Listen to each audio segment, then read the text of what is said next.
Voilà, c'est encore nous avec Radio Chez Moi et le stand Radio Chez Moi où vous trouverez moult petites crêpes faites par une princesse guerrière viking, entre autres, célébrissime princesse guerrière viking. Et puis, vous trouverez aussi un punch absolument délicieux, le journal Mouais en vente à prix libre, toujours aussi chouette, toujours aussi beau, presque comme Julie.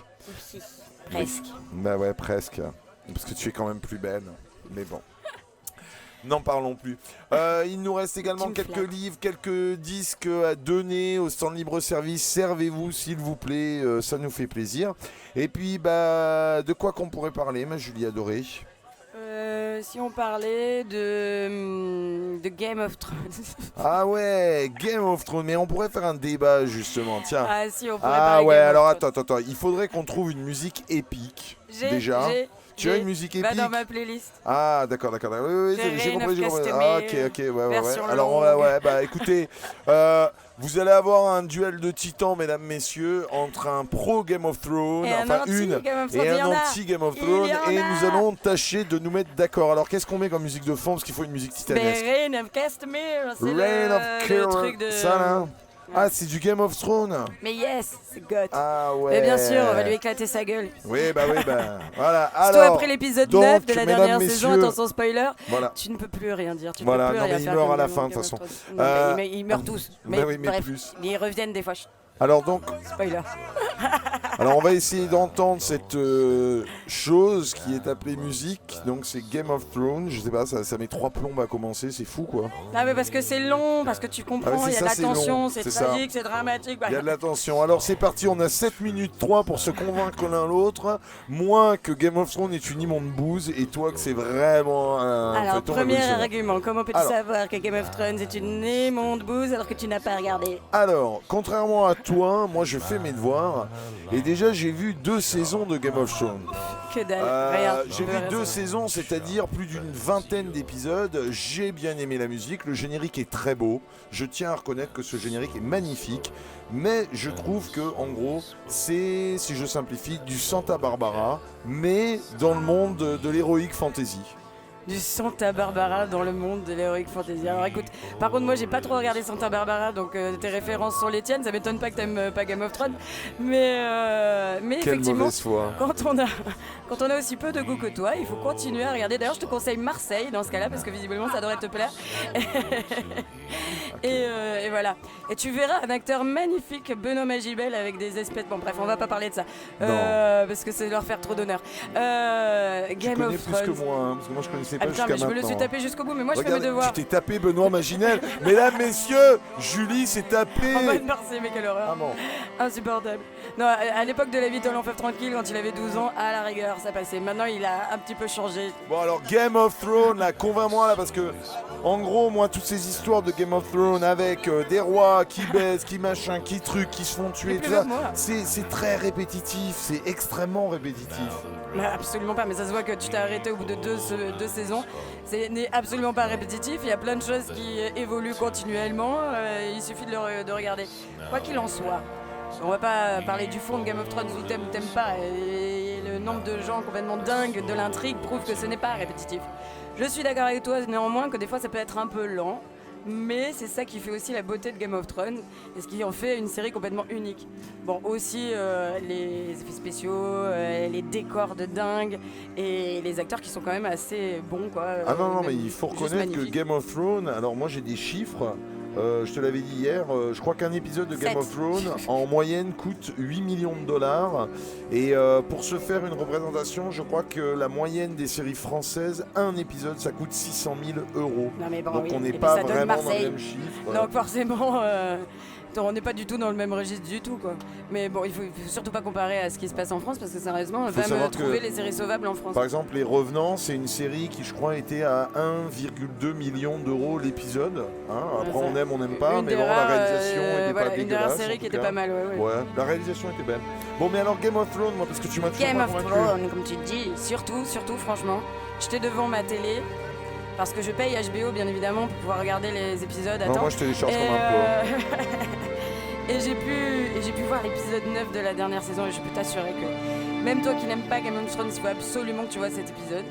parce que ça révolutionne mais complètement le monde de la série, parce qu'il y a une scène de bataille médiévale que je n'ai jamais vue même au cinéma. Il y a une virtuosité dans la réalisation, c'est un truc de dingue. Ils ont passé 25 jours à tourner ne serait-ce que cette scène, qui est une scène de dingue. Tu te retrouves complètement à l'intérieur de la bataille, tu te retrouves enterré dans la bataille, bref, on s'en fiche, ce qui se passe à la fin finalement on s'y attend tous, mais cette bataille-là, c'est ce qui... Alors je peux pas trop dire, spoiler et compagnie, mais en gros c'est la bataille des bâtards. Donc c'est... Si ceux qui n'ont pas vu la nouvelle saison se bouchent les oreilles, c'est Jon Snow versus Ramsay Bolton. Qui meurt à la fin. Ah non, le gros sadique. Ok.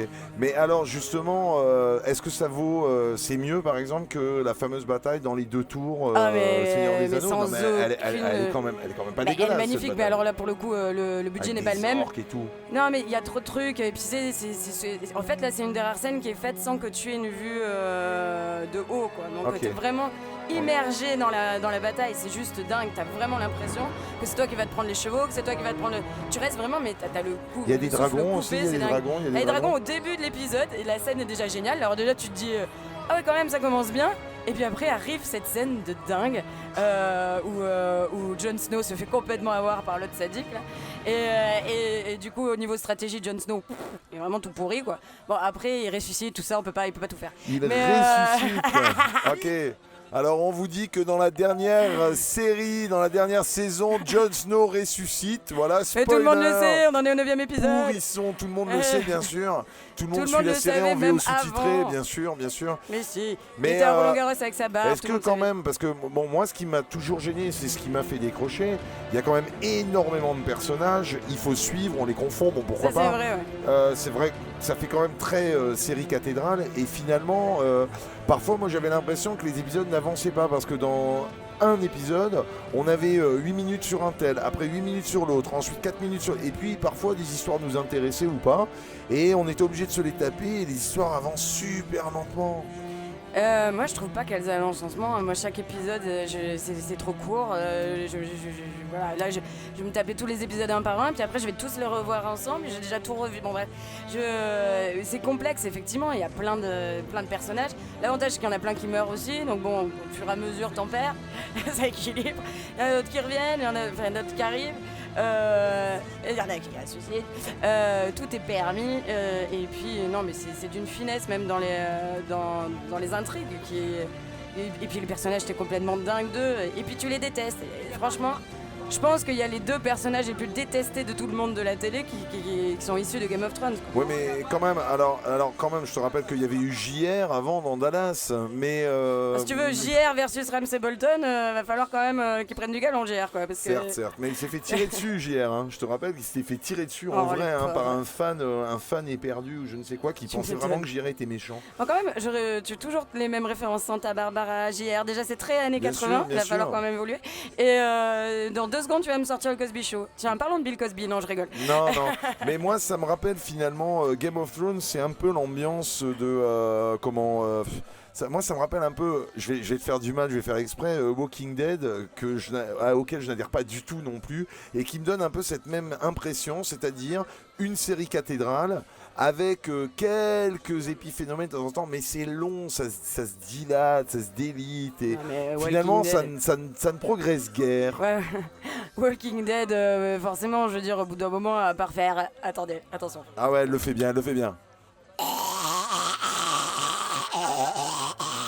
Voilà, mesdames, messieurs, le stand CCM est le seul stand au monde. On est bien d'accord. On a Laurent Gérard qui peut imiter plein de gens. Julie, elle peut imiter tous les zombies que vous voulez. Attendez, on va vous le faire. C'est pratique, ils sont tous pareils. Moi, je tiens à dire, je peux vous faire, en plus, parce qu'on est super bons imitateurs, et moi, je peux faire la voix du début. Tu connais la voix du début qui dit oui. Previously on AMC The Walking Dead. C'est bon ça, hein, voilà. Ça fait super mal à la gorge. Alors donc, qu'est-ce qui t'a séduit en fait dans Game of Thrones? L'univers? L'univers Heroic Fantasy, où déjà franchement sincèrement j'ai baigné dedans déjà de toute gamine. Je faisais des jeux de rôle moi, donc quand j'ai vu Game of Thrones GOT débarquer, c'était juste magique pour moi. Je suis complètement immergée dans ce genre d'univers, donc c'est trop cool. Et puis, enfin, je veux dire, c'est quand même révolutionnaire comme série télé. Au niveau des effets spéciaux, au niveau de l'immersion dans ce monde de dingue, voilà. Pour moi, t'es complètement à fond du début jusqu'à la fin. Bien qu'effectivement, il y ait le mariage rouge. Je sais même pas si tu l'as vu, ça, le Bloody Wedding. T'as même pas dû arriver jusque-là. Non, Seigneur. Je pense que c'est là où ça commence vraiment, où tu deviens complètement accro. Mais quoi. c'est ça, Hein?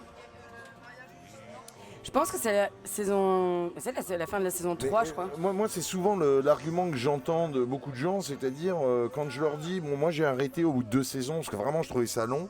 Les gens me disent, ah ouais, non mais voilà, mais faut que tu vois la 3e saison, parce que la 4e saison elle déchire.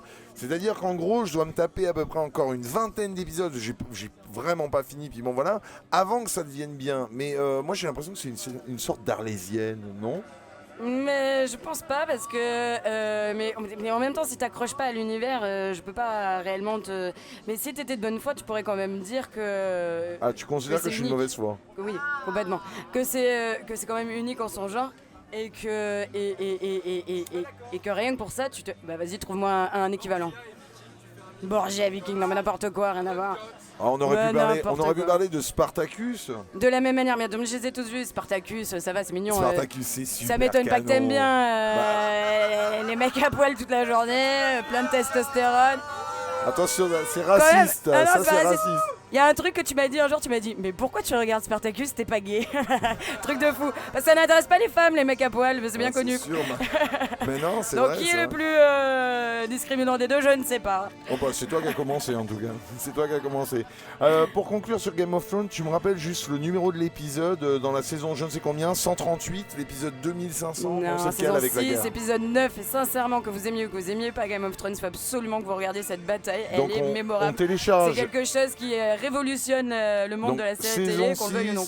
Épisode 9. Ouais, et suivez le nom du réalisateur que je n'ai pas en tête parce que ce mec-là, il va faire carrière, c'est clair et net. C'est un truc de dingue. Ok, d'accord. Bon, bah tu m'as au moins convaincu de voir donc l'épisode 9 de la saison 6, La Bataille, parce qu'apparemment au niveau réalisation, c'est pas mal.